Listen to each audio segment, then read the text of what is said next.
into something. So this is the thing. It's Joey, you recently you found a baby online on TikTok, a famous baby that like knows how to kick really hard. Well, yeah, so you're making it not sound as crazy as it is, but what happened was my friend Cole sent me a video and he goes, dude, there's this super baby that exists in Puerto Rico. Joshua the super baby. Joshua the super baby is his name. And he goes, you're not going to believe this. There's a super baby. And I'm like, what are you talking about? A super baby? He was making it sound like he has powers or something. He kind of does. Well, he kind of does. So I'm like, what? So he sends it to me, and I look at it, and it's this 1-year-old baby. He's 1 year and 1 month old, and he's doing martial arts where he's kicking like a water jug they got him kicking. Yeah. And he's kicking it so hard that it looks physically impossible for a baby to be that strong and that coordinated at that age. So I'm watching it, and then I go down a rabbit hole where I find his page, and I look at a bunch of his videos. And not only is he doing that, but he's doing the trick where he's kicking the lid off bottles, which is insane. Yeah, completely insane. He's 1 year old. Adults can't do that. Joshua is 1 year old. Like that's a hard trick for adults go viral because they can do that. If I did that kick, I'd start cramping and squealing. Like and the coordination that it takes to kick at a bottle and only hit the lid. It's like, the fact that adults go viral doing it means that it's very hard and impressive. But so anyways, this baby's doing this amazing stuff. He's got tremendous power. So I go to his page, and I find out that his dad runs the page. Right, of course. And on one of the videos, the dad goes, by the way, I'm coming to Los Angeles pretty soon. If you live in Los Angeles, he's a Brazilian guy. If you live in Los Angeles, call me right now, and we'll set up, a training session. Yeah. Trying to monetize. He's immediately trying to pimp Joshua the super baby. He's trying to monetize this sensation, this super baby. He is a sensation. It's an unbelievable baby. No, it's remarkable. It's truly the most amazing baby I've ever seen. So then you coordinated it, and that's what we're about to watch. So I called the dad, and this is what happened. Yeah, let's watch Joshua the super baby. I can't believe how good he is and how powerful his kicks are, and his form is incredible. I've never seen anything like it at that age. Yeah, thank you so much, and it's amazing. It's kind of like it's incredible. You like big masters, like the martial art master. They call me all the time. They said, "How that happened? That kid like a." One other question before I let you go. So I don't know what like the legality of this is, but would you guys be open to putting Joshua the super baby up against Hasbulla, the Dagestani Dwarf, who is popular online right now? He's like 2 feet tall, and he's not that strong. Like I think Joshua would probably destroy him. Man, it's no problem. Josh is we can do it? Yeah. Perfect. So I'm thinking he's laughing. He's going to be like, okay, get off my phone.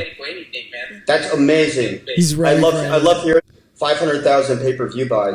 Absolutely. No, I think it would be really good for Joshua money-wise. I think. So I'm telling him we're going to do 500,000 pay-per-views. Like if he catch you under guard, he can break a bone. Jesus Christ. He breaks bones? Yeah. Oh my God, I had to show it. Man, he broke this metal bar on the gate yesterday. I caught on video, and he kicked so strong the metal bar came out of what? Holy shit. I'm going to another meeting, but here's what I'm going to do. I'm going to talk to Hasbulla, the Dagestani Dwarf, and we're going to set this up, and we'll probably just rent like an octagon. We'll probably have to do it in like Mexico or Florida just because like the laws. Yeah. They're not going to commission a baby fight, but... Florida will definitely let babies fight each other. Florida's the guys that did Logan Paul versus Mayweather. Nobody else would do it. Yeah. In America. Logan Paul would fight Joshua the super baby. Oh, for sure. Can you imagine that? If the money was right. So this Dagestani Dwarf, the guy... Well, there was more of that. Let's keep it gets going. Better. That was the whole video. Oh, shit. That was the whole video. Joshua the super baby. But we could set this up. It sounds like you're the promoter. You're like the Don King of babies. Yeah, no. Logan Paul would be like, got your nose. And the baby's like, no one gets my nose. No one takes my nose. And beat him up. Who took my nose? But, so I talked to him, and he agreed to have baby Joshua fight Hasbulla, the Dagestani Dwarf. Immediately. That'd be amazing. The baby could fight Floyd Mayweather. They both have the same reading level. No, Floyd can't read. Yeah, he's the same as Joshua the super baby when it comes to Yeah, literacy. Can't deny that. But yeah, so we're in talks, me and Joshua's dad, and basically I just need to get in touch with Hasbulla, and then once that's done, we need to find a venue, and that's going to be the trickiest part. Is the dwarf going to be able to fly out? Are we going to be able to get a dwarf from Dagestan to come out here? Yeah, if the money's right, he'll come out. If the money's right. I have the last 2 parts if you want to see. Oh yeah, let's finish. The money's right. All we could do is give him a goat. He's actually a very wealthy Dagestani. He's friends with like Habib, and he's like a dwarf. He looks like a baby, but he's like 30 years old. Yeah, he's like 35, I think. He's like the Andy Milonakis of babies. Yeah. Here we go.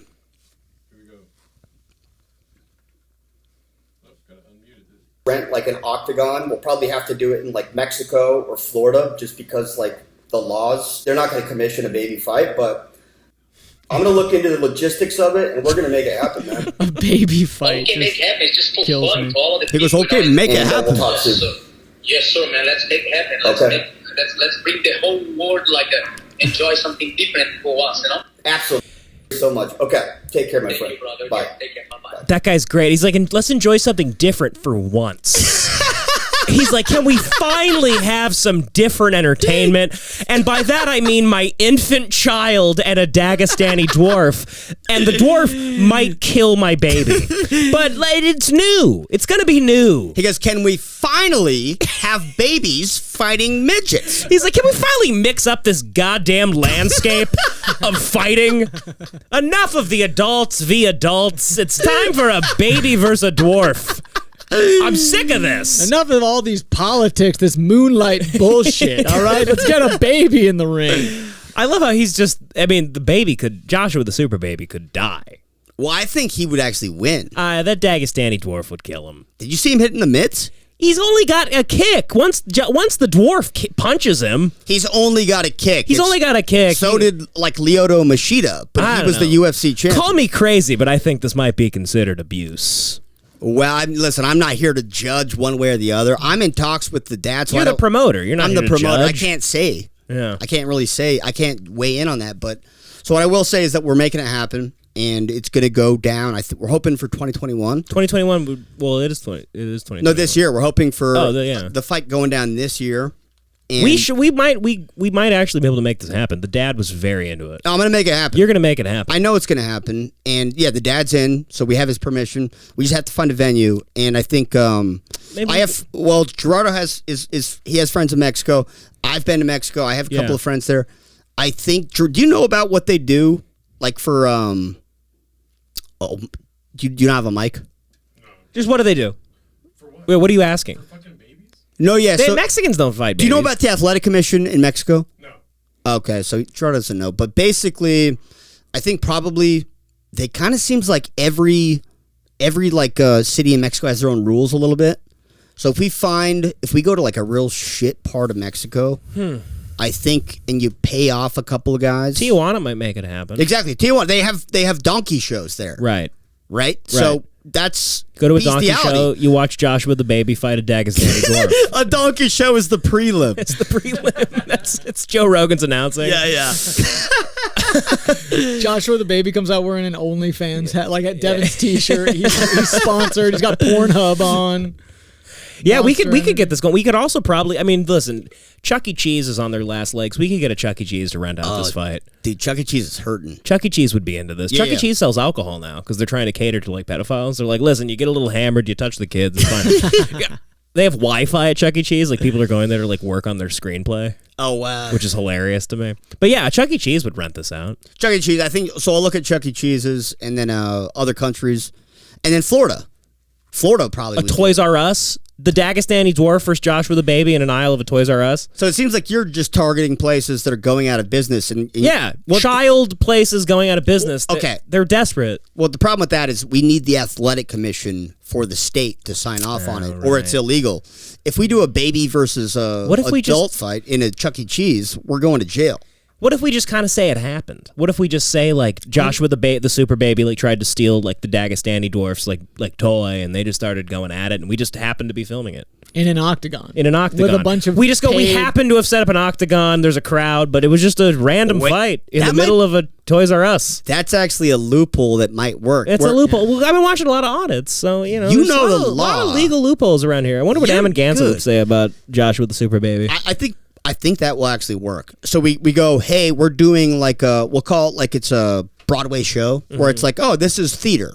We're not actually Exactly. It's like how guys get away with smoking on stage. Yeah. So we'll go, hey, come on down. We're doing, buy tickets. It's going to be a play where it's going to be, a baby is fighting a Dagestani dwarf, but it's a play.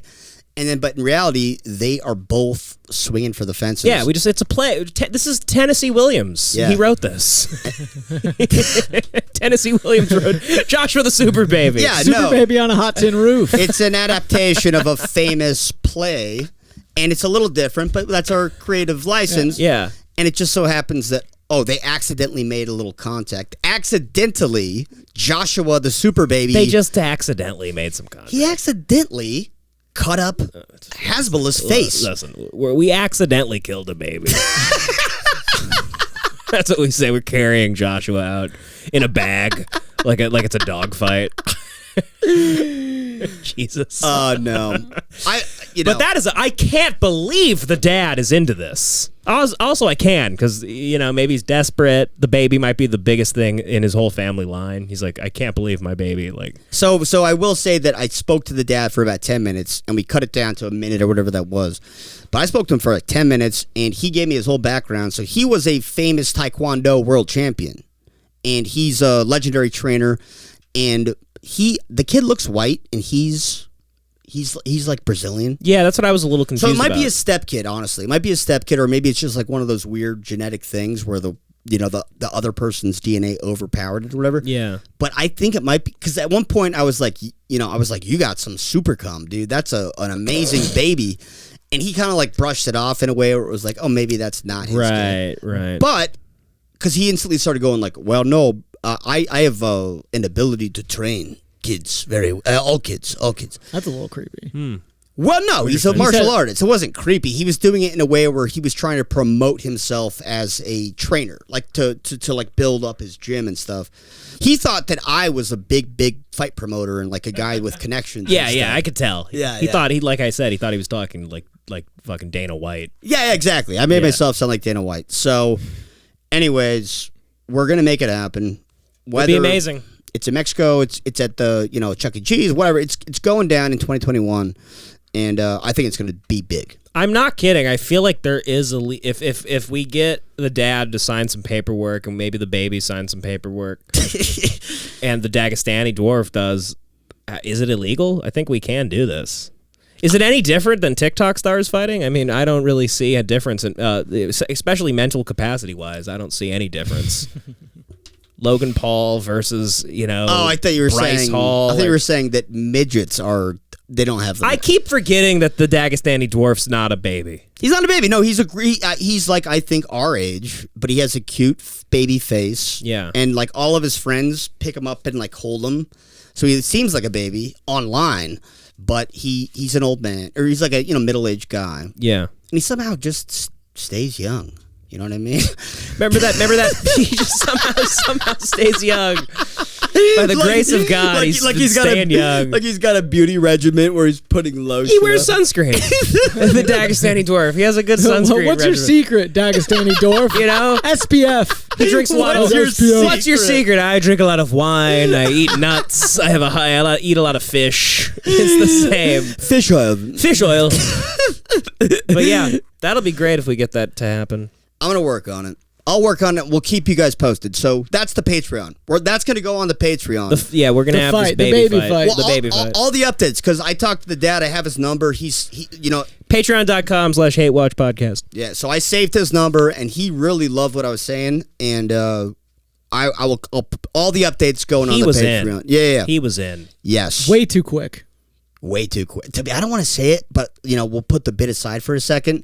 Of course, it was alarming, the fact that he was like, I'll have my baby fight in a cage against the dwarf. Yeah, of course, that was weird. Yeah, it was He doesn't uncomfortable. seem to understand the power of a dwarf. You know, and The dwarf is going to kill the baby. I have seen that dwarf swing really hard punches. Yeah. And if you go online and like just type in like Hasbulla Magomedov, that's his name. His name's Hasbulla. I keep thinking you're talking about like Hezbollah, but yeah. Yeah, no. Hasbulla, the baby, or the dwarf. Hasbulla Magomedov. And yeah, you'll see him swinging hard punches at like his regular sized friends. And he's like giving them bloody noses and shit. Well, that baby doesn't look good. Doesn't look good for the baby. Yeah, but I don't know. Did you see how hard those kicks were from the baby? The kicks don't matter. Dude, if you kick that dwarf... If that baby tried to kick me, I'd flick it. You would? I would beat that baby. No, you're... Okay, but you're a grown, regular-sized person. I feel like good about myself, like talking about how I would much destroy the shit out of that baby. Destroy that baby. I'd fuck that baby up. No, but I think against Hasbulla, I really think that if we could train the baby, Joshua the super baby, to drive hard kicks into like his upper thigh, and like, remember when Conor got taken down by Dustin Poirier from those upper calf kicks? Kind of, yeah. Well, so it was Conor versus Dustin, biggest fight like in the last year, and Dustin completely took out his striking ability by targeting his upper calf. Because when you're a boxer, which is what Hasbulla is, as well as Conor, the Dagestani Dwarf. Dwarf. If a boxing stance requires you to be able to like shift weight between your legs. Right. So if Joshua just targets the leg, gets him off his stance, and then basically lands a kick to the face. Yeah. He's going out. Right. So, interesting. Yeah. It's just I just already imagine the fight, like they both go to their corners and the dad's like jiggling keys in front of Joshua the super baby to keep him entertained. He goes to his corner, instead of like water, they're giving him like milk. Yeah, they're giving him milk.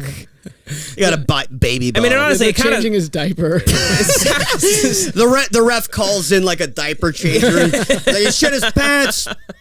Like, it sounds to me like this dad is trying to have a living abortion. Like he's just kind of trying to figure out a loophole to not kill his baby. What he's trying to do, it's like a classic child star situation. It is a classic. But he's taking the tiniest amount of fame, and he's basically just going like, all right, we got a pay-per-view. And he's explaining to his like wife, he's like, all right, you know how Joshua is kind of going viral?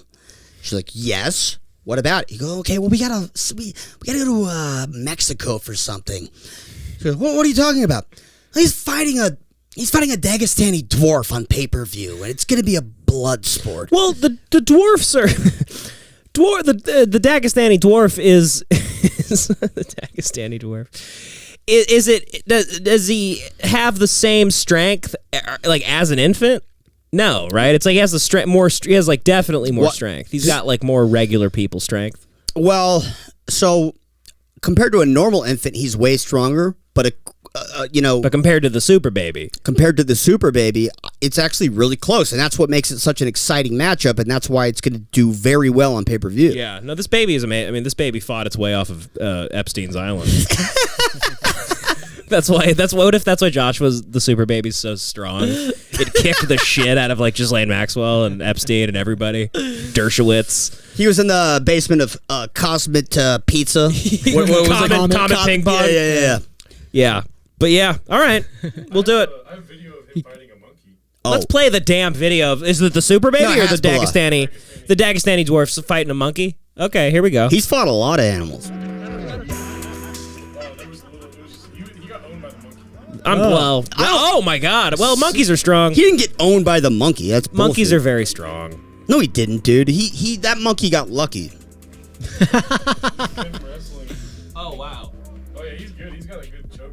Oh yeah, no, he's strong. He's got like good wrestling, so that's like the one thing. If that is pretty strong. If he takes Baby Joshua down, do dwarfs tap into Trisomy 21 strength? What is that? Retard strength? Oh, I'm not gonna go there. God. They made a whole movie like based around that, pretty much. That wrestling movie. He's holding a gun? He has guns. Oh, the Dagestani dwarf has a gun. So that's the other. That does look a lot like a baby holding a gun. He's a cute baby, but Oh, he's just firing the gun in the air like it's like a Mexican on the 4th of July. look at him. He just almost fucking. I think that's when he gave his friend a bloody nose. This baby, or this dwarf is out of control. Yeah. Up on TikTok. Oh yeah, he's big. Look at him go. He's big right now. He's got like 50 million views on Is YouTube. that another dwarf? Yeah. He looks tired So of that's the everything. He's current. like, let me at him. Let me at him. They're trying to promote that fight, but the other dwarf, his name is Abduresk, he dropped out of the fight. So what we need is a replacement, and I think Baby Josh with the super baby is going to I think step you're right. in. I didn't know about this history of the Dagestani dwarf and his competitors. Well, if you saw Boardwalk Empire, you know they did this in like the 20s. Dwarf fights were totally normal. And we're going to try and evolutionize that as a dwarf via baby. Yeah. Yeah. Infant. You know when, this is just real quick, I learned this from the show Dave, the Little Dicky show. Yeah. In Korea, maybe it's false, but maybe you can look this up, Gerardo. I think in Korea, they don't, when you're born, you're one. You start at 1. You start at 1. Yeah, They don't go like 3 months, 4 months, 5 months. So everyone's actually They're like a 1 year. younger. Yeah, they're 1 year younger in Korea. So maybe it would help legally. If Yeah, I was Super Baby's thinking maybe there's like a considered loophole. Oh, That's what I'm saying. So we take him there. We say- and we- now he's 2. we say Josh with the and now super- it's Or legal. we pull like a Dominican Republic Little League Baseball thing where we fake the age. We're like, he's 8 years old. Now, you know what we should do? He's 21. Well, first the commission's going like, Yeah. what's going? So we bring it to the athletic commission, and they're going like, what in the fuck are you bringing me? And we go, I see what you think. It looks bad, but here's Hasbulla, and here's his papers. And they're like, oh, he's actually 30 years old. Oh, my bad. I didn't know he had a disability. I'm sorry. And then we go, and here's baby Joshua. We have fake papers, but now their mind is open to all kinds of freak babies. Right. And so now they're more open to basically accepting that baby Joshua is actually 30 years old. We got to wean them into the world of baby fights. Exactly. Yeah. Yeah. Interesting. Yeah, we also say maybe he's Korean. The Brazilian was living in Korea. If he's younger, it wouldn't help. He'd be older. He'd be like 2 years old. Yeah. Well, we'll figure out a way. We'll figure it out. It's like dog years or something. Well, yeah, dog years, yeah. Baby Joshua's getting breastfed in the middle of the fight, like off to the side. No, his corner. That would bring in the views if the mom has her tits out. She has a nice ringside. Her rack is just her juicy rack is sitting there, and Josh with the super baby's just sucking on it. We'd get so many. We get how many people? I mean, like degenerates, pedophiles, guys that just want to see babies suck tits. Also, every audience would be there, and us, and totally normal guys. Yeah, people that watch bum fights are going to be on there. What happened to the bum fights guy? He got embarrassed on Dr. Phil, and I think that was his last. I think bum fights got shut down by the federal government. Really? Yeah. I think that they're basically just like this is somehow crime. Yeah. Gavin Newsom just hired the bum fights guy to fix up the homeless problem in LA. He goes, here's your budget. It's a bunch of glass bottles. You give one guy, a glass bottle. Here's your budget. When I saw bum fights as a kid or a teenager, I couldn't believe it. I was like, this is oh my god, it's a bit much. It's but insane. I couldn't turn away. No, actually I could. It was. Do you remember when the bum fights guy went on Dr. Phil dressed as Dr. Phil? Yeah, he shaved his the male pattern. He had the whole thing, and Dr. Phil kicked him out, and he's like, "What? What's the problem?" Yeah. Like, just he went full trolling him. heel. Yeah, he was being like a fight promoter heel scumbag, but the problem with that is that he was actually like a real making bad homeless guy. people like kill each other and shit. Yeah, he was a really bad guy. So anyway, well, we're gonna be better than the bum fights guy. Okay, we're just trying to fight babies. my biggest problem with bum fights is that I don't know how to cancel my membership. So like every month it's like $29 bum fight, and I call bum fights. I go, take me off. And they, nobody, it's out of business. I know, it's like Bang Bros. You just can't figure out how to end it. Yeah. Well, the Many Saints of Newark trailer came out, and this has been, the biggest event of our lives. We've been waiting for this movie for fucking, 2.5, 3 years now? And it kept getting delayed. And it kept getting delayed because of COVID and everything, and they even delayed it longer because they just want people to go see it in the theater. Obviously, we are Sopranos super fans, and this movie coming out, I I watched the trailer and it almost didn't connect with me because it's so overwhelming that it's happening. Yeah. And that all these characters, you're gonna you're like, that is young Tony, that's young. Are we gonna see that's young Carmela? It's just, it's insane. It feels to me like it's the equivalent. Because The Sopranos is my life. It's it's the greatest thing ever made. I've related it to life. It's given me panic attacks before. It's just a meditation on life, in my opinion. My favorite thing is when you said the Sopranos to me is like an adult pacifier. Yes. What were you saying, Jordan? Oh, I'm sorry. It's like an adult pacifier. Yeah. It's something I always go to, and it just calms me down. Like I'll just be like a baby, like Josh the Super Baby. I'll just be like, yeah. If I put on a Sopranos, I just go. It just starts feeling like I'm sucking on the teat of comfort. Me too. Because it's just it's everything. The Sopranos is the most beautiful show ever crafted, and this prequel is like it's to me it's the equivalent of like finding out what happens like before you're born. It's almost like there's a movie coming out where it's like showing me where we all come from. I've been nervous. The ether. Like it's explaining the ether to me. I love that. The thing is, I wasn't sure how I felt about the trailer. So neither am I. And the first time I watched it, I was rock hard. I was like, it was edited like The Wolf of Wall Street. Yeah, basically. yeah. It's edited not Sopranos-y. It's No. edited very like Hollywood movie. So after the first watch, I've basically come back and been like, that scares the hell out of me. But on the first watch, I'm watching it and I'm going like, it's been so fucking long to see any new Sopranos content that it just, I was going nuts. When the song comes on at the end, I was like losing it. Why don't we watch it? You want to? Hell yeah. Let's watch it. Oh my god. When I was a kid. Oh my god. Jesus. Listen to his Already. fucking voice. It's happening again. Jesus. Hey, Jerkle. What'd you say? What'd you say? What? Gandolfini looked good in that shot, by the way. That yeah.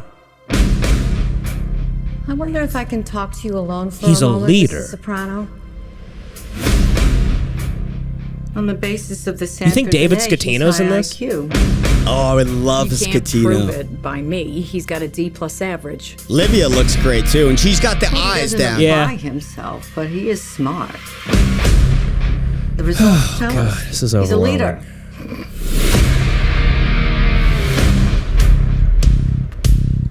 Ankle Dick. Dickie. With the family. I want to throw a brick through a window. Me too. I want to fucking start a riot. Let's go to Newark and start a riot. I want to do whatever I can to help you. I hate this song. I gotta say, I hate this song. So do I, but when it's to this, I'll let you get away with it a little bit. Hopefully there's multiple trailers. Right? At the same time, you say to yourself, "This is the last time I'm ever going to." It's kind of a Wire move. You know, Just redoing simple. the song. Yeah. Let me go talk to him. He only listens to Dickie. Gotta do something about Dickie Montesani. Maybe some of the things you do. Ray Liotta. He's doing his laugh. Favorite. Who does Ray play? I think Ray plays Tony's dad. I'm not sure. Example. Oh my god, no. I think he's Johnny Soprano. I can't tell. What it takes.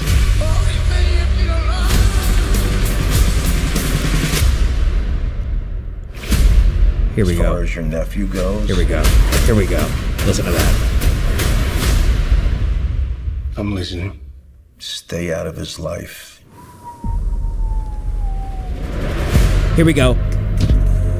Oh, I'm gonna come. Dude. Oh, I'm coming. Dude.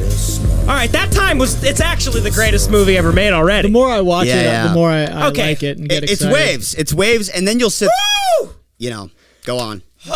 Get it out of your system. That's so much. It's overwhelming. It's like finding out what happens when you die. It's honestly. This is all we've ever needed. It's exciting and it's also horrifying. You see, I'm terrified. I might listen if like reviews come out like a week before it comes out and people are kind of like about it. Well, you and I, we have made a pact. We're going to kill ourselves, right? No, yeah, we'll kill ourselves. You said we're going to drink. Yeah, we'll drink poison wine or something. Well, no. What we're going to do? We're going to go to Holston's Diner in New Jersey and we're going to eat poison onion rings. We'll put cyanide on the onion rings and then we'll pay some chick to walk, like, parallel park. And I'll stand up and I'd be like, blast it, and then Don't Stop Believing will come on, and Joey and I are gonna we're gonna hold up our onion rings full of cyanide, and we're gonna go like, it was a good run. Yeah, it was a good run. We're gonna eat them like the sacrament, like how they did at the end of the Sopranos. They all ate it was always very interesting to me. Another thing, if you're a Sopranos super fan, you look into that. They kind of eat their onion rings like the sacrament. Sure, absolutely, like communion, like they're about to die. Taking communion. Yeah, it's a symbolism. Definitely that symbolism. That's a fact. I don't know. I don't know, man. All I know, I love the Paulie in the trailer. He holds his two fingers out and he goes right there. See, that's the thing, is that's also what's scary, is they're putting so much fan service into the trailer where it's like, because the phone booth scene is based on when Tony, after he fought Bobby, he was like, calm. When I beat that guy, what was the guy's name that he fought? I forget his name. But he goes, when I fought that guy, you've never been more attracted to me. And so that phone booth scene was that scene. And it looks like a lot of the trailer is just kind of... And you're right about that, but that doesn't make any fucking sense if... hopefully the trailer's just a trailer, because that doesn't make any sense. What do you mean? The way in the trailer, the way it shows, it's just like I thought that's his friend calling him a jerk off. Like I didn't know. Like it doesn't even make sense why he fights him. I think probably they'll in the movie. Yeah, there's history. I hope to God there's history between the two characters before that scene. So hopefully, I'm sure it makes sense. And that's Carmela outside the phone booth. That's which is my theory. Fucking insane. This is a personal theory. I haven't read this online. I haven't seen. But I didn't really even see a woman. It's the wide shot right before they cut. There's a blonde chick wearing his Letterman jacket in the wide shot. Interesting. It's got to be. It just simply has to be. But that's what scares me though. Where it's like, if all of these scenes are fan service scenes, where it's just kind of like, remember that in The Sopranos? Remember when Tony said that? It's like, if that's the movie, it's going to be bad. No, it's going to be bad. But I can't imagine it will, because David Chase is in control. He wrote it, but he didn't direct it. I know, but Alan Taylor directed it, who's done a million amazing Sopranos episodes. It's like it seems like it's too controlled by the makers of the Sopranos. Like David Chase wrote it. Yeah, he definitely has last call on everything. Well, I don't know about that. I would like to know how much they got paid for it and stuff like that. But my fear is that David Chase wrote the script and then he was like, this seems really good, and then the studio came in and they were like, that's a really good script, but if we make it a little bit more like The Sopranos, we'll give you an extra $100 million. I don't know about that. I can't imagine he's fucking this all up. Here's why I think that is because he's getting very old. He's probably to an age where if you're David Chase and you're like the biggest genius of all time, the best creative genius ever, you're getting older and you're approaching death and you're like, I'm kind of, what am I, a young artist? He's like, no, I made a great thing. Who gives a fuck? I want money for my family. I earned it. Let me stop fucking around. Let me leave $100 million to my family. And then the other thing that supports that for me is... Like we're talking about, like David Chase's Spotify deal. He's kind of, yeah. It is, exactly.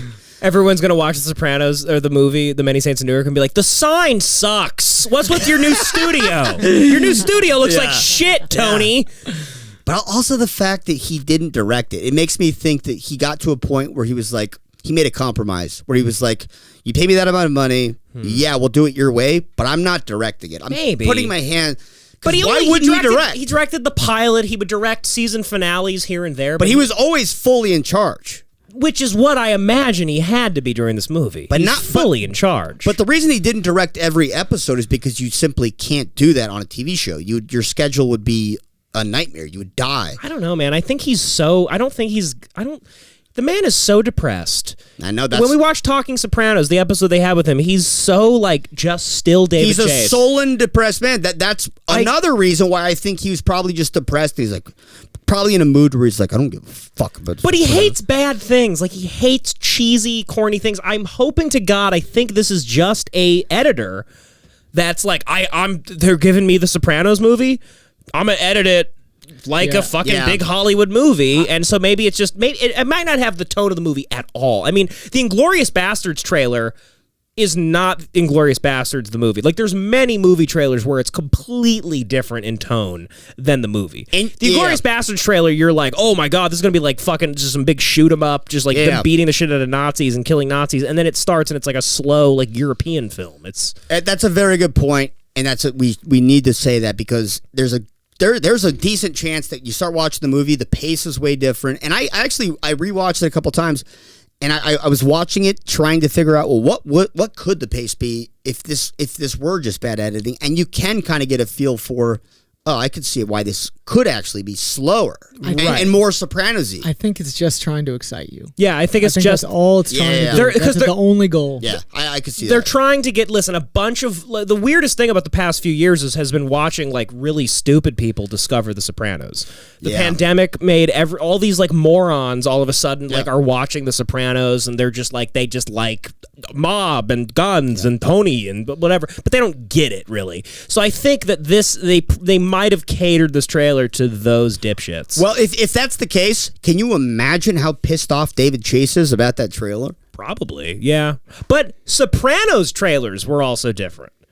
You ever see a Sopranos trailer that they put out for HBO? That's a good point. They're like all they're just big, and The Sopranos is plotting and slow. Yeah, most trailers are bad. Most trailers are hard, but I also think that probably David Chase is like a TV kind of like a road dog version of a TV guy, where he's just been through the ringer. He's been on the shit. He's writing on Rockford Files. He's been a TV writer. Yeah. So he's probably, but that's part of the business at that point, but where it's like part of the business. Here's what we do. We come there, we write, we make the best shit we can. He goes, the trailer stuff. He's like, he probably has. I don't think he had any hand in it. That's what he's probably just like, I accept. They need to promote it. That's part of the business. They let me make what I want to make. Yeah, and that's what I'm hoping. Let's talk about the real biggest problem here. Is that I'm not sure Michael Gandolfini is that good. Yeah, I other than looking like him, I'm not sure I feel a bravado I don't feel like it's like he's commanding the role. Devin's brought this up a lot. I don't think I felt that too. Have you seen him? Have you seen him? Listen, I hope the best. Though. Have you? We watched multiple things he was in. He was in The Deuce, and we watched some other show he's in, and both sequences were pretty bland and not great. Yeah, and you hate to say it because he's the son of James Gandolfini. You don't want to say a bad word, but okay, we just have to talk about it objectively. I'm a little afraid. I think this might be like The Godfather 3 with Sofia Coppola. If it is, here's I will say this: even if it's the worst piece of shit ever made, it's not going to change anything. No, it won't change the show at all. Obviously, they're completely separate. There's nobody in the show that's in the movie. Yeah, separate. I love that. Thank God. But he's Michael Gandolfini at the beginning of the trailer's good when he goes, "What'd you say?" The phone booth scene, I saw that and I'm like, fine. That seemed like genuine acting. That felt very good to me. But when Dickie is telling him like how to steal and like you don't need to go to school or whatever, and he's like gives this like grin. It's this overdone like I'm trying to look like my dad grin, and it bothered me. There was a picture I saw on Instagram where it's like side by side Tony and then Michael, and Michael's doing the grin, and that worried me because I was like, because I think he's in his head a little bit. I mean, I tremendous pressure. I give it up to the kid, like taking on this role. Well, that's the director's fault if he's bad. But it's also David Chase's fault if David Chase just chose like just because he looks like him. He's not directing. I think once he relinquished director stuff, Joe, you're acting like on The Sopranos when the episodes David Chase doesn't direct, that he was just showing up and being like, "That's what you guys made? All right, cool. Like we're running with it." He controls everything. Everything runs through him like a filter. He was the showrunner on The Sopranos. So on a TV show, when you hire a director, they're not like a movie director. On a movie, the director becomes the showrunner, right? Yeah. Okay. Sure. So my fear is that. David, you don't think he's there every day? I highly. You don't doubt think it. him and Alan Taylor have an incredibly close? Really? They're very. I know they're very close. I think he was there every day. He had David Chase was on set every day. I think that would be a disaster if you had David Chase on set when a guy's trying to direct a movie, I think that would be constant. David Chase turmoil. directed that Not Fade Away, the movie about his life, kind of Yeah. and I just think he had to. I can't imagine he's not highly involved every I don't single think day. so. I think he's getting old. I think when you make a guy the director of a movie, it's going to be like a too many cooks in the kitchen situation. I think probably once he made that decision, he probably made peace with the fact that he's giving control to somebody else. Okay. I just don't believe regular rules apply to this. This is like David Chase's Yeah, that's the thing. baby. I don't think And it's like so some close. normal I don't know. production. I think this It's is not like a normal production, but I think that is such an old convention. I think that's such an established role. I don't think you can really change it. I think that probably there's a reason that there's one director on movies, and it's because if there isn't, it's a fucking disaster. Yeah. We'll see. Another thing I wasn't huge on. You said Vera Farmiga as Livia. You don't like her. The nose. It's like a little fake, obvious It did fake look a nose. little It's like I'm like, what is with like? Does everything have to be like the But maybe Irishman? that's just because we know what she looks like. The makeup and lighting. Here's the general thing that I'm I don't worried understand. The lady, obviously, I guess she's too old. The lady that plays Livia, young Livia in The Sopranos when they do the flashbacks, is incredible. Like she's like seems just like Nancy Marchand, just as a young woman. She was like a perfect young Livia. That's what I thought about Johnny she's- Soprano I guess too, though. And Johnny Soprano felt perfect too, but I guess Johnny Soprano died. The actor that played Johnny Soprano recently died. Rest in peace. Yeah, rest in peace. How recent? Literally like a month ago, 2 months Oh, ago. well, then they could have used him. Yeah, they you're probably right. killed him. He was probably too old. They probably killed him by using Ray Liotta. Yeah. He's probably like telling his wife, like, oh, honey, they're making a Sopranos movie. We're going to be fine. Don't Yeah. worry about it, sugar tits. You can relax. He goes, everything's going to be just fine. Little Johnny Jr.'s going to school. We were all good. And then they go, hey, Ray Liotta got the role.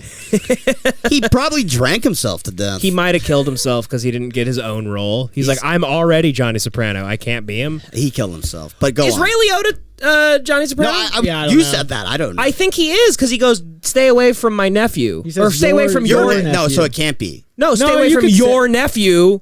Oh, so he's my son. Referring to his son. Yeah, stay away- yeah, I guess But I that's can't possible. remember. Did Johnny Soprano go to prison? Did he die in prison? I can't remember. No. I feel He embarrassed died right now. of cancer or something. He died of But he cancer. goes in and out of prison. Well, no, but here's the throughout thing, or though. jail throughout the Here's the show. thing. Yeah. I don't think it would be natural if he was talking about his own son. I don't think he would say, "Stay away from your nephew." I think there's no way. That would be way more personal. No, Close family. In you the know. Mafia, they talk like that. Yeah. He doesn't say my son. He goes, stay away from yeah, your that's like nephew. a it's degree of possible. separation. Who's now involved? It's possible. Yeah. I could see it. It is possible. What I'm really excited to find out about is whether or not. I mean, I already think the cop, when Tony showed the cop to Christopher, who killed his father. That's what I want to find out about. I don't think he That'll did. be- And I want to know I who don't the think fuck so. killed. I think it was a setup. I think it was a setup. setup. Yeah, Tony just needed that guy dead for whatever reason in the show, and that's why he had Christopher kill him. And he knew it would also like make Christopher love Tony more and Yeah. like trust him more. But I don't think Dickie Moltisanti was killed by a cop bringing home a TV tray. Right. Yeah. That's kind of one of the things that I don't like about it, though, is because the reason The Sopranos was so good is because they gave you those situations where there wasn't a clear answer. So now that they're like, hey, we're about to give you a bunch of clear answers, it's like you're kind of fucking shitting on the whole... They're messing up the. I think They're that- messing the up the ethos layered or whatever. ethos Yeah, of The yeah. Sopranos. I think but those- it's a one and done. We won't die on it. I'll watch it, and I'm going to love every second of it, but I might walk away going like... No, you're right about that, Joey. Though I would Oh, be. yeah. I'm I would really be, worried about that. I'm worried. It's almost like the movie should never have been made. I'll go and I'll watch Even it. if You're it- getting even really if- scared. Even if it's amazing, well, I'm scared. because the yeah. unknown in The Sopranos is The Sopranos. That's what's like Yeah. one of the Yeah. incredibly special things about The Sopranos is Yeah. the ambiguity. Yes. I would bet my Yeah. life that there's still cliffhangers at the end, and there's a new thing where you go. I "Ah, fucking- Well, you know it already I doesn't hope make so. sense. There's already a huge flaw. Tony Soprano in 1967 was like Well, no. 7, 8 That's years not old. true. That's not true. There's multiple ages of Tony in this. Oh, in the movie? Okay. Yeah, there's multiple actors that play Tony. Oh, okay. All Yeah. right. Okay, so that's Tony in like the 70s. Yeah. Gotcha. Okay. I really- there's That's like a- Tony when Johnny Soprano didn't show up to Livia's miscarriage. Livia had a miscarriage and Johnny was out exactly. cheating on Yep. her. Yeah. Gotcha. So there's a bunch of ages. I wonder if there's going to be a big thing about like panic attacks, like Tony having panic attacks, like because Livia was eating the big roast. Oh yeah. I'm sure. Listen, and I kind of hope it doesn't because it's another like super fan service. Yes, exactly. But honestly, what in my perfect movie, it's like the shit that we saw of Michael Gandolfini is the only stuff in the movie. Like I don't think God he's bless in it him. that much. I hope he's not. But I agree. And, I agree. and if he's in he's it, just not a seasoned actor. if he's in it and he's great, then I love it. I can already listen. I'm gonna put my foot down right here. He's not gonna be great. I don't think so either. He's gonna be fine. It may maybe I don't think he's a central focus of the movie. I know he looks like a central focus of the movie. I think he's there to keep the plot I going. hope it's all about Dickie. But I think it's mostly Dickie Dickie. and Yeah, the other people. So I'm not saying it's going to ruin the movie, but I can kind of permanently tell you right now he's not going to be great. If it's artful at all, and I don't want to say at all, but if it's the way that I envision like an artful depiction of this is that they just pepper in Sopranos guys. And like, so there's a pivotal moment where the main character is doing something and then Paulie pops in and just helps him real quick and then is gone. Mm-hmm. And then it's like, oh, this is a separate story. You know. You think they're gonna have the sequence when Paulie's telling Tony the story about being with his dad on a road trip through the we're in the fucking deep south, and his dad like tells him to say some like that's like, its own movie. There's no way they're fitting that in. Yeah, Do you think they'll have the Tony having a panic attack when Blundetto is like he has the panic attack and that's why he didn't show up for Blundetto? Yeah, young Blundetto's in it, right? I don't know. I bet he has Tony to be. B. I'd assume so. Yeah, he has to. I hope Tony Uncle Al and Tony Uncle John. I mean Tony Uncle Al. We would hear somebody say that. So Tony Uncle Al. Yeah. Tony Uncle Johnny. yeah. Then there was Tony Uncle so and so. I forget. And then he goes, but he passed away. Rest in peace. So. Oh my God! This is too much. I wonder if what's the timeline? Like when was Christopher born? What year? I don't. Imagine if I knew. I should be killed. You're like if May I knew. 12th, 1927. Yeah, imagine if I said like a Kevin fake pulls guy's out his date. ID. It's like it's got. I go. I have picture. Christopher Moltisanti's identification. I had this made with his info from the show. Yeah, I don't know, but Dickie. It is interesting to note, like Dickie. That's why you understand why Tony talks so highly of Dickie. He was his father because he was his father figure. Clear in the show. They make it clear in the show, but also he got him into the mob. Right. He gets him into it. Yes. My dad, the great Dickie Moltisanti. Yeah. How about Jesus fucking Christ, Tone? How about his when he robbed the poker game? Yeah, maybe that'll be in it. Yeah. Maybe that could be interesting. Yeah, that's because that might be the at least in the Michael Gandolfini part that might be sort of and I don't know if it ends at that age, but that could be like the culmination of like here's the arc where it's like you see Dickie seduce him into crime, and then the end is. Oh, he just robbed a poker game where he could have died. Right. But instead of dying, it's like, all right, kid, you had balls. That might actually. In. You might be on. That might be the plot. Yeah. That might be the big thing that Tony does. I could see that. Yeah. That's why he's saying stay. It's the same exact thing as Tony telling Christopher keep fucking Jackie Jr. out of this. Yes. Oh. That's actually. It's the same exact thing. When you put it into that. It might be a mirror of that, where Johnny Soprano's saying, "Don't stop fucking dealing with my with your nephew." And you juxtapose time. And he gets into it. You juxtapose time periods of how things have changed. Yes. If Jackie gets killed, Tony ends up becoming the boss. Mm-hmm. And maybe one of Tony's friends dies in the thing or something. Mm-hmm. Yeah, I could definitely see that. Or maybe they kill somebody else and Tony never mentioned it. Or something. They spared him and killed one of the members of his crew. Yes, I could see that. Listen. I'm gonna love it. We're gonna go all together and watch it in the theater. We should honestly. I think I'm thinking we go to see the first showing and we stay in the theater all day. We watch it like 3 times in a row. I would love that, dude. I would love that. Well, the first one we'll stay sober for it. Yes. Second one. Then we'll take the booze out of our. Second one booze. Third one Molly.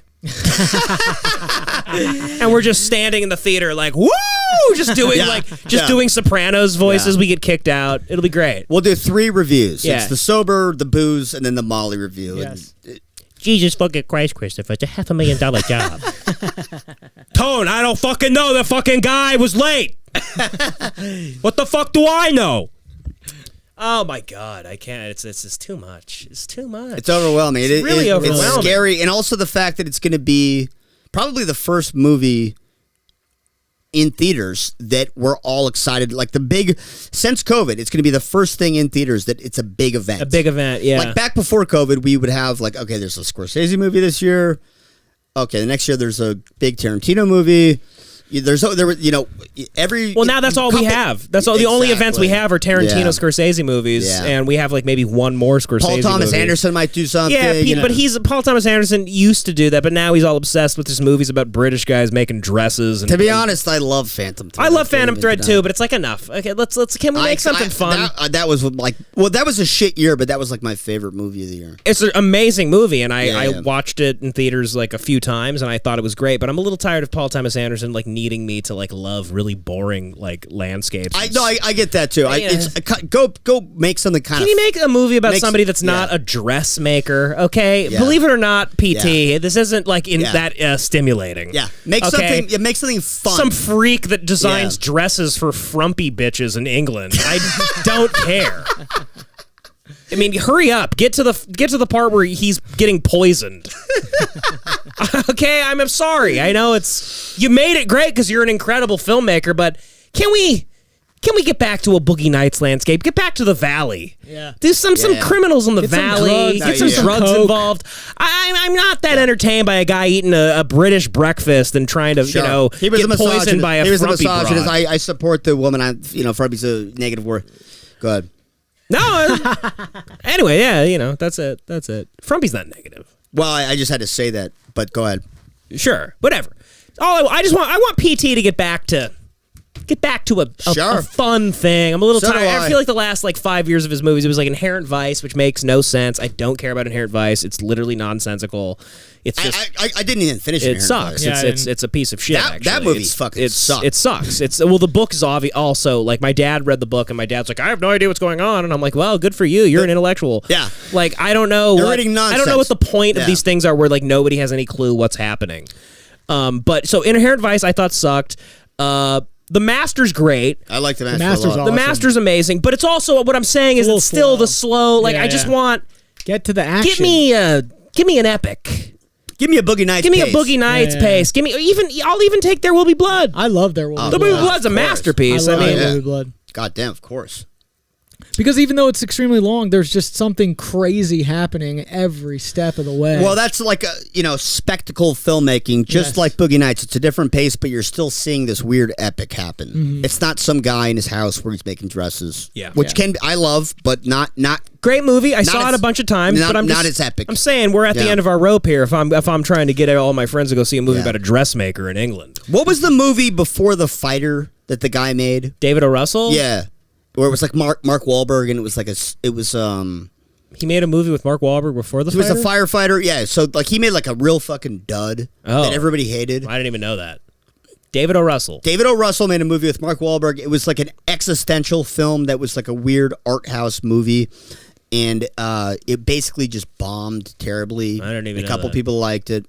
But it was David O. Russell. The Fighter's my favorite movie of his. Well, so that was going to be my point. So he made this terrible kind of art house film, and then he disappeared for a few years. And when he resurfaced, it was The Fighter. And not saying PTA made like a huge dud, but maybe his resurfacing is going to be his Fighter. Yeah, he's got something in the works. I forget what it is, but it sounded more fun. He does. Okay. Yeah, That's interesting. He has something in the works. All right. But yeah, I hope so. I'm in, man. I hope so. And Scorsese's doing the what is it, the flower Indian movie, Flower of Blood Moon of the Flower.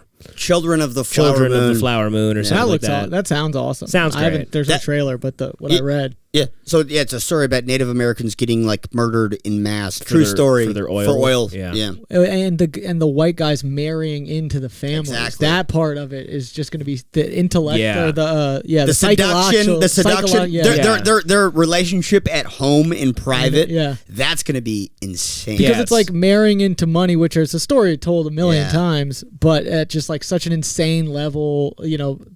War. The Cowboys versus Indians. White people killing Indians for oil. Well, just marrying into the family. We're talking fiction here. Yeah. Oh yeah, no, it's insane. This is obvious fiction.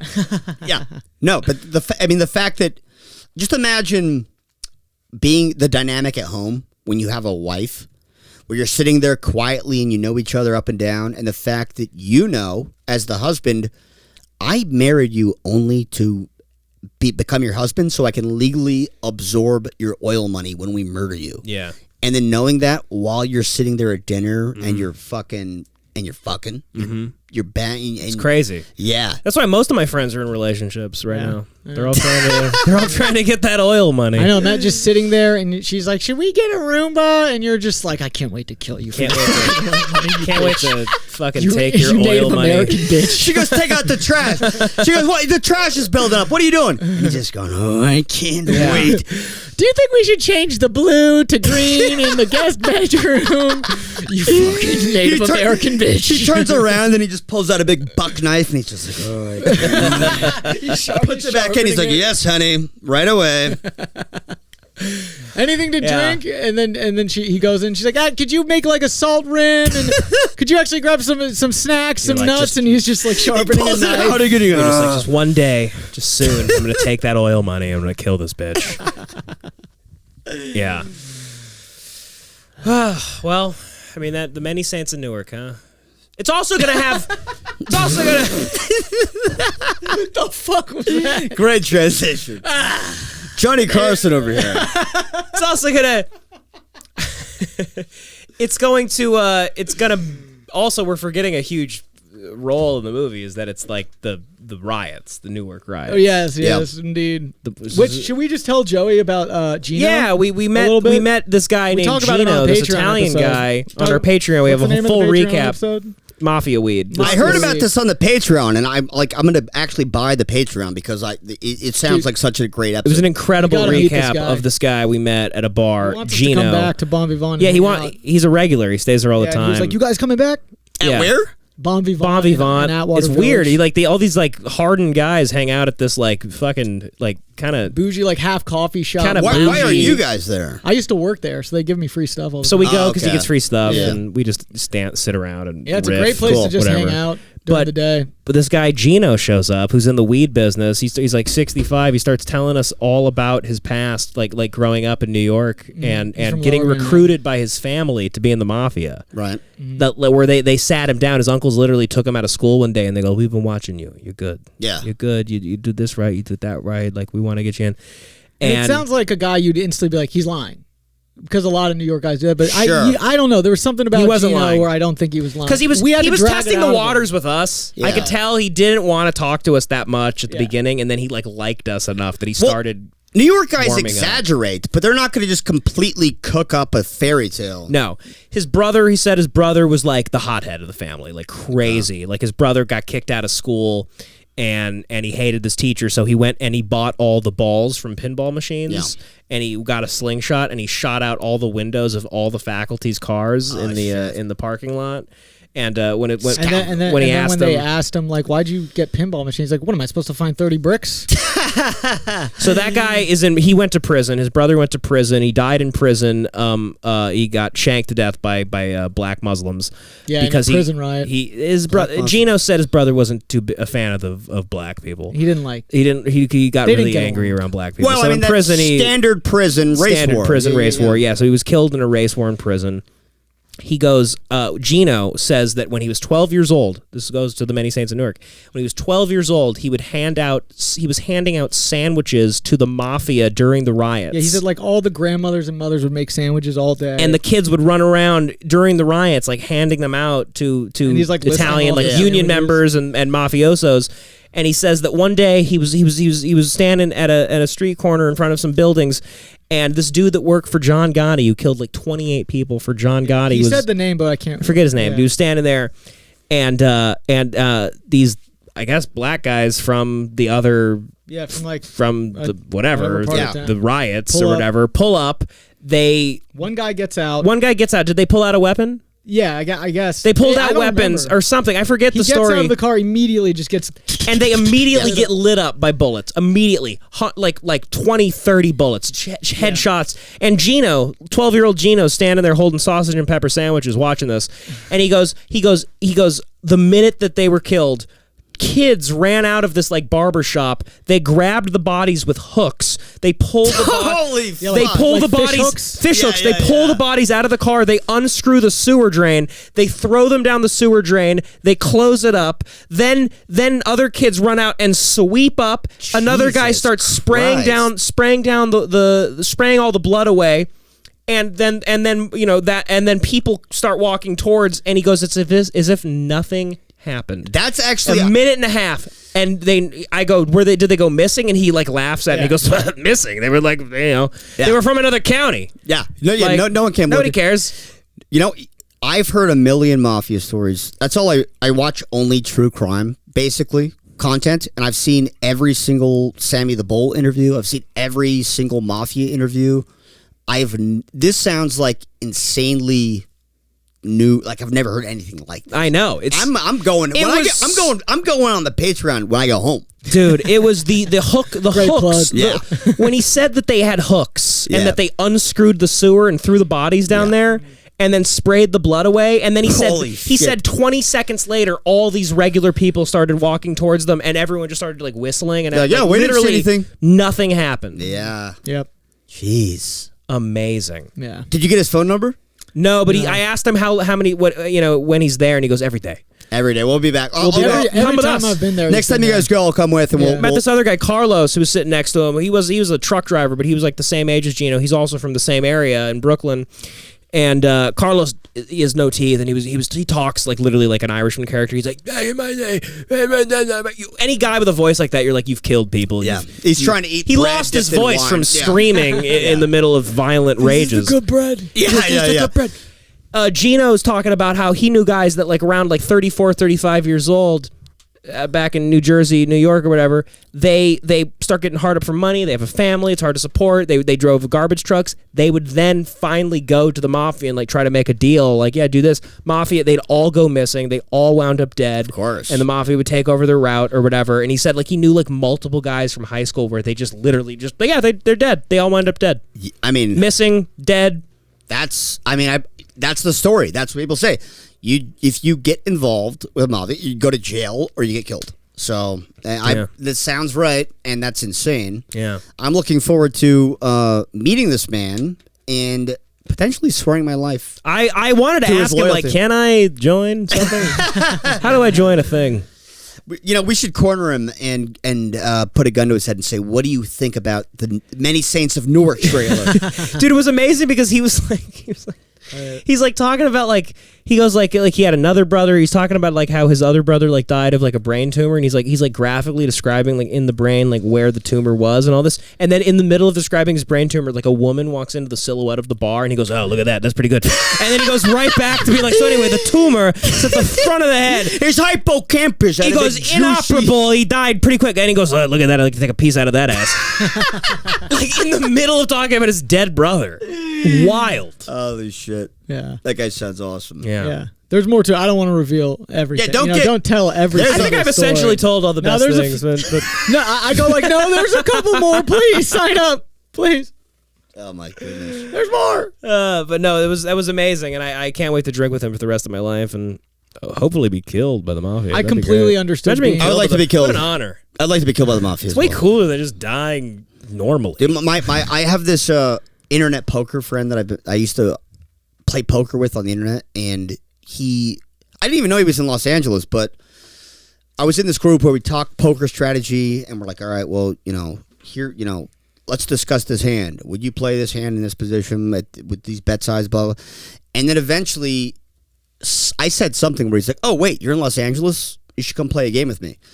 And he starts inviting me to places around Los Angeles, and he's like a Mexican dude, and he's playing in private home games, not at casinos. Right. I went to a casino with him, but he starts going like, "Oh, you should come to this game. It's a home game. It's here's the stakes. Here's what we're playing."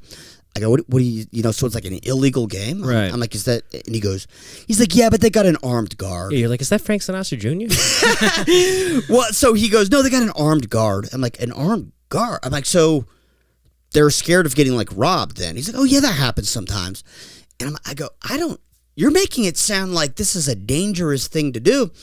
And then he goes, no, it's all good. And then he texts me again like a few days later. He goes, hey, I'm at the game. You want to come? And he sends me a picture. It's him and Snoop Dogg showed up to the game. Wow. It's a picture of him. He stood up and he's taking a picture of Snoop Dogg at this weird private home game. And he's with, by the way, do you guys recognize this chick? Snoop Dogg's everywhere, by the way. Snoop Dogg has like 80 jobs. I know. He's everywhere. He's in every commenting on commercial. He boxing comments now. on everything. He's in everything. So many commercials. He was making fun of Bill Cosby's accusers the other day. Did you see that, Gerardo? Yeah, he's like He loves defending He Bill Cosby. loves defending Bill Look Cosby. at the chick next to Snoop. She's famous. Who is that? I don't know who that is. Doesn't she look familiar? She looks like kind of Native American, honestly. She's like black mixed. I don't know. Also, why is Snoop Dogg wearing a mask? I didn't know he was. I didn't know he was a little. Well, I think this was like a while ago. Okay, no one else is wearing a mask, but. Well, I guess Snoop is like, hey, if I'm going to go hang out with a bunch of dirty poker players, he's like, fuck it. I've noticed black people are still worried about COVID. They're a little bit. They still wear masks. I saw a whole table full of black people sitting at a patio the other day, all with masks on until the food came. Well, if you're at this game, you want a mask. And also poker is like a thing where you're touching chips, then like you're touching cards that another guy was touching, and then... Thank you, Richard. Yeah. But anyways... These are like degenerates. But I'm being invited Snoop Dogg's like, he can't even believe he's there. I'm invited to this game, though. And I'm going to go. You got to go, dude. I have to go. Can people come and just watch? Yeah, I think so. But then we get robbed. Well, you might get robbed. But you don't have any money. What are they going to take? I mean, I don't know. What if they take my unemployment card? Well, they might take your phone or something. It's an old phone, whatever. But I'm saying you don't have any. So, if you're playing poker, I'm not saying you don't have any money, but if you have money on the table. Did he say people show up sometimes, like we're saying, like Jackie Jr. and Dino, and they rob the game? That's why they have an armed guard. Fuck. I forgot about the armed guard. Yeah. I thought he was just there for show. What part of armed guard don't you understand? I just thought he was there for show. No, you're playing poker, and there's a guy sitting there sweating, who's got a napkin every once in a while, and he's got a gun on his side. He's ready to shoot people. Is he really ready to defend everyone's life there, or is he ready to run away? Well, so the minute people run in. What does he care? That's a great question. He agreed to protect people, but who knows when it actually goes down? I don't trust know. Anybody. When anything goes down, anyone being paid to protect anybody. Yeah, I was at a restaurant on the promenade last night. There was security. Yeah, he had a gun, but what? You're gonna jump for these people? What's he gonna do? What does he give a At shit the about some promenade? drunks at Barney's Beanery? Yeah. Let him die. I've said this before, but I'm always playing that scenario. That's seriously. Why is he supposed to like? He's supposed to risk his life for some guy at fucking Pink Taco? No, he's going. I'm not getting paid enough for this shit, and he's jogging away. He runs away. Yeah. No one kills anyone in front of the pink wall on Melrose. Exactly.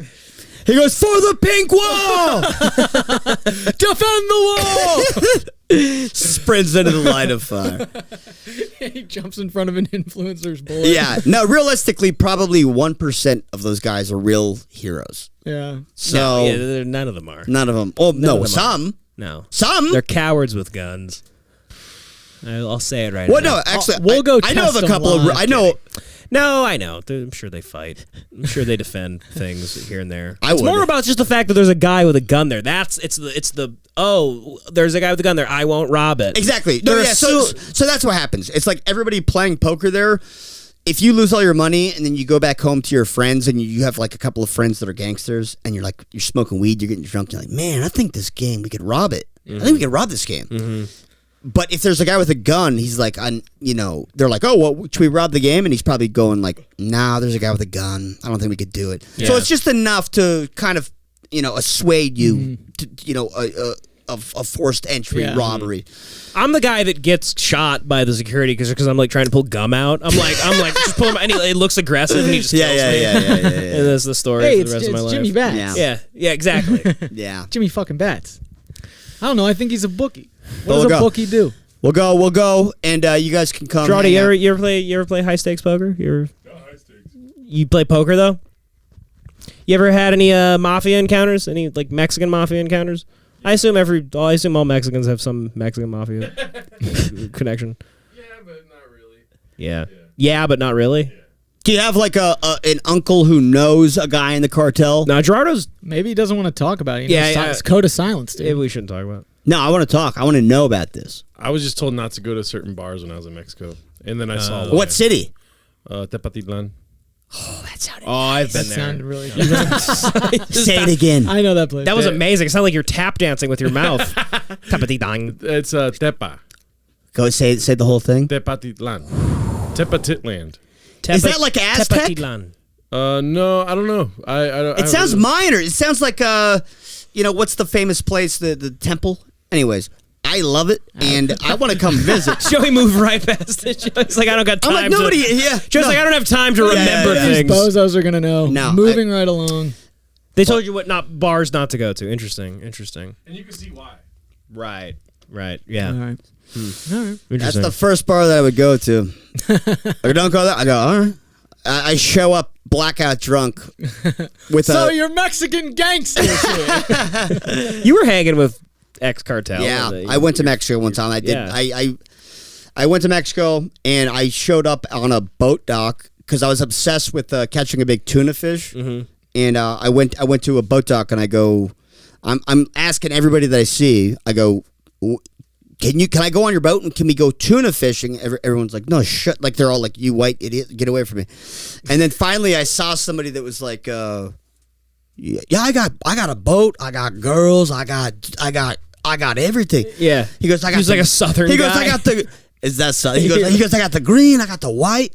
He's doing all that thing, and then he ended up being a guy that was banned from America because for attempted murder. Right. So he did many years in prison, and then some had I guess you can just kick somebody out for a felony if you're born in Mexico or something like that. And so I'm a man of the people. What can I tell you? I mean, Cosby got out on a technicality. Have you heard? But I know all about this. Even it's like crazy. It's just because they said if he admits it, Yeah. if he admits that he raped, Yeah. then that you get like a lighter sentence. And then they brought that up later. They're like, well, he admitted it, he doesn't have to serve any jail time. So what happened was there was not enough evidence to prosecute him in a criminal case, but there was enough evidence to do a civil case. So they basically told Cosby, like, hey, we're charging you, or not charging you, you're being sued for a civil suit, and the punishment can only be financial. So, there will be a judgment, and they will decide how much money you owe this woman for what you did to her. For however bad you fucked her over, they'll think about it. What's the proper amount that you owe? And then they said, but because there's no possibility of charging you criminally ever, you don't have the Fifth Amendment. And if you lie, we can still charge you with perjury. So then it can become criminal if you lie. So what happened was, in his testimony, he ended up saying criminal stuff. He ended up incriminating himself about the actual rape. So then, like, sometime later, another group of people got together and they were like, okay, so we didn't have enough evidence to charge him on the criminal charge, but now we do because of that testimony. Even though they promised him, if you can say whatever you want and we cannot charge you. So somehow, by the way, like, the guy's obviously guilty. He deserves to go to jail, blah, blah, blah. But the federal but it is odd that the federal government can sit there and basically tell you one thing and then use it again. So but The justice system's just completely fucked. It's not quite entrapment, but it's like they found a loophole and they used it to charge him. But they drugged the court. Yeah, exactly. They Am I gave right? a little Kool-Aid. Am I right, folks? Very It's as if they roofied the damn judge. Very good. But so anyways, Cosby's lawyer eventually came in and was like, no, we have to throw this out. And it went to the Supreme Court and they were like, What it be? Hey, check the jury's drinks. I guess Bill Cosby's in the room. What did he? What did he slip him? Slip him some Spanish fly. The judge is a little delirious. You little sleepy judge. Little sleepy. Anyway, all right, moving on. So stupid. So dumb. but so they Bill Cosby raped the judge. he too. raped the judge. He'd be like, Judge, I hear you. Have some soup. I made some soup for everybody. he just Bill Cosby raped the whole He courtroom. lifted the robe over the judge's head and just pinned him down. He literally. Bill Cosby raped the whole courtroom. He's getting off. Everyone's just sleepy inside the courtroom. Even the bailiff is asleep. He's leaning up against the wall. bailiff's pants are down, sleeping. Everybody wakes up. Bill Cosby's like, "Are we ready to go, you guys? Yeah. I'm here." He goes, "So bunch of sleepyheads." Bunch of sleepyheads. He goes, "Somebody didn't take a nap last night, huh? All right, let's get this thing going." And they're all like pulling their pants up. Like, what the hell, Cosby?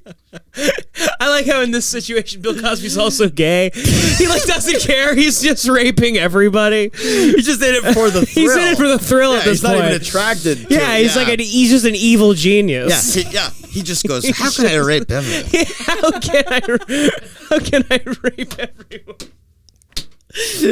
What's the smartest way to rape everyone?" He goes, "My plan all along was to eventually rape a federal court."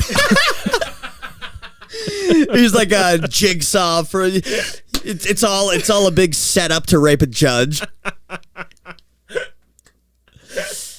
But anyways, no. So Cosby, there was a weird legal thing. Obviously guilty. Weird legal thing. Lawyer eventually took it to the Supreme Court, and they're finally like, we know he's guilty, but yeah, that was a weird legal loophole. Yeah. And then they just said, "All right, get out of here, Cos. Bill Cosby, you rascal. You rascal, you. You got away with it." They were like, hey. Yeah. Come on now, Yeah. scram, you wacky bastard. At least, you wacky bastard. That's what they said. I mean, he's so old. It's like he'll die in the next couple of years. That's the thing. He's got the crazy. the eyes are looking different ways. Yeah, and he's nuts. He's all wacky. The state of Pennsylvania, we hereby claim, get out of here, you wacky bastard. The judge with the gavel goes, Order! "Get out of here, you silly Billy." He goes on count 1 of federal rape. Get out of here, you wasky rascal. Get the hell out of here and don't come back. I charge. Scram! Scram, just go.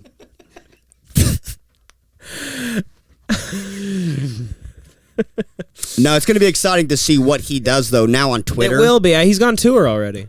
Yeah. He's probably already on tour.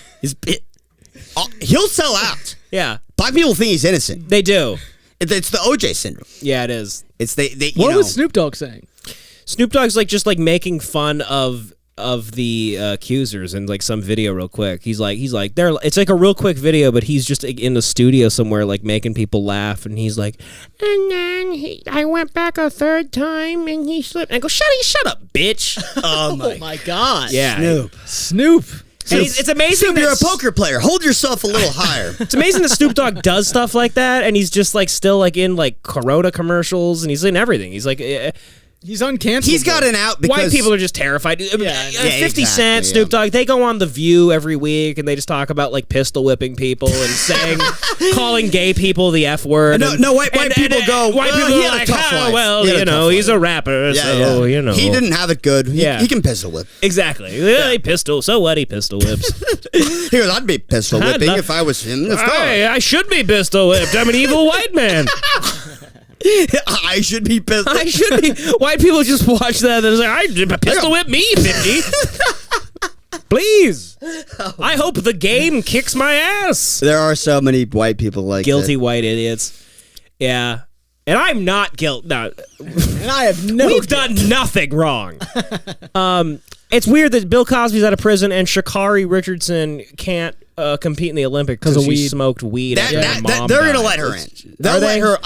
There's a lot of public pressure. I hope they do. I think Seth Rogen, a lot of people have been tweeting about it. I read that they're going to do it suspend her retroactively. So she'll be suspended when? I guess retro means in the past. I don't know what retro means. It does. Yes, that does. We suspend Sha'Carri Richardson when she was 15 years old. It does. So if she tests hot for weed and you retroactively suspend her, they might be implying that the piss test came in, 3 weeks ago or something, and so the suspension starts from 3 weeks ago.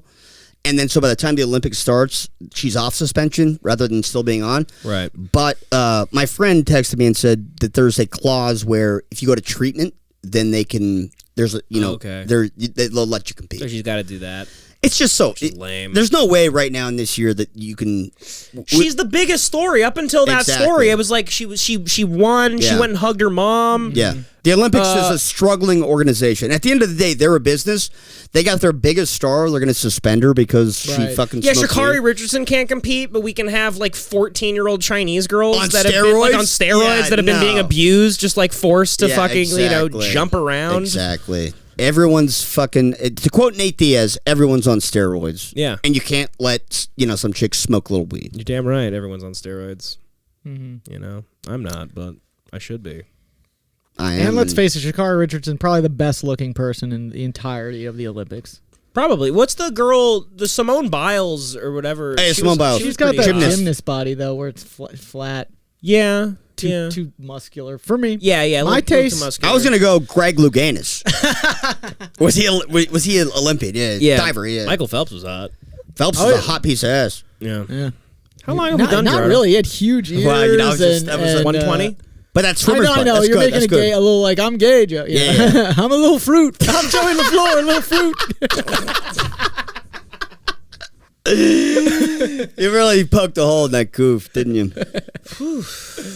All right, it's hot as shit in here. Yeah, it is. How really much time? hot. Did 120. We did an hour. And That's a big. That's a big pause. We did a huge Many Saints of Newark breakdown. Yeah. We had a little panic attack. We talked about the Dagestani No, Dwarf, the baby, the super baby. Yeah, they just heard it. So they all heard it. Super baby's a sweet nickname, even for an adult. Super baby. The super baby. That's sick. Super baby. Anyways, that's gonna happen. By the way, Patreon. We're gonna get that done.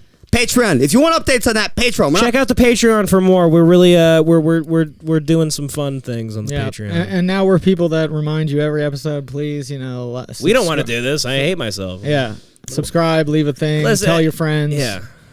Yeah, all that. Please leave a review. A review. A review. That's what they call it. Just press the 5-star thing. You're saying it so begrudgingly and so slovenly. Because they know they don't want to do it. At this point, you're the worst salesman of all time. You're going, I don't know. It sucks, but sign.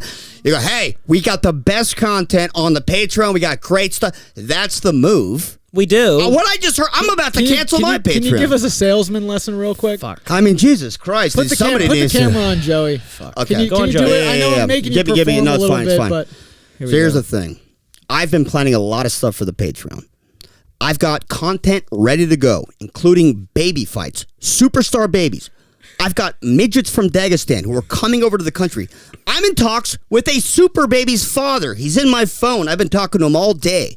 I showed you a small clip, but I was on the phone with him for a long time. I'm competing in a fight. On top of that, we've got guests coming in from you wouldn't believe. We got criminals. We got guys that were in the Mafia who have stories about dragging kids who were trained to drag bodies into the gutter. Damn right. Okay, I've got bank robbers. My friend Matthew Cox. He's the most notorious con man on earth. He was the Secret Service's most wanted man. Will Cox do it? I talked to Cox. I talked to him. Wow, we got Cox. Whoa. I talked to him yesterday. I love Cox. So that's great. That's a good promo. I'll put that on the Patreon. Yeah. So if you can't leave a review, subscribe to the Patreon. Yes. Help us out. Knowing all that. Sounded like a goof, but that's all real shit. That's all real. No, We're actually we no played bullshit. the video on the podcast. You're talking to a fucking the dad of a super baby. So I have super babies in my network. And check out Matt. I have super babies in my network. So did Epstein. Whoa. Whoa. All right, I gotta pee. Let's get out. I'm the Dana White of super babies. Patreon. Damn fucking right. Can you clap for me? No. Too many claps. Oh, okay. Just my bad. There we go. Gerardo's tired of our horse shit. It's hot as shit in here. I could see Gerardo was pissed off the entire episode.